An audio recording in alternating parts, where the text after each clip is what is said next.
Nakumpiska ang mahigit 2 milyong pisong halaga ng shabu mula sa naarestong dalawang high-value target matapos kumagat sa ikinisang drug buy-bust operation ng PNP DEG Special Operation Unit 11 sa bahagi ng Mother Poblacion, Cotabato City, pasado alas 3 ng ika-25 ng Nobyembre taong kasalukuyan.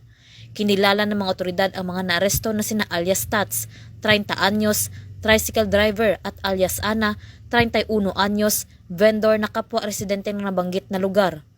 Nakumpiska ng pinagsanib puwersa ng PNP DEG Special Operation Unit 11, katuwang ang sa 42nd Special Action Company, 4th Special Action Battalion, 1st Marine Brigade, Cotabato City Provincial Office at Police Station 1 ang 7 pakete ng pinaniniwalaang shabu at may bigat na 305 gramo na nagkakalaga ng 2,074,000 pesos. Ang mga ebidensya ay nakatakdang i-turnover sa RFU bar habang ang mga suspect naman ay kasalukuyang nakakulong sa Police Station 1 at posibleng maharap sa kasong paglabag sa Republic Act 9165 o ang Comprehensive Dangerous Drugs Act of 2002.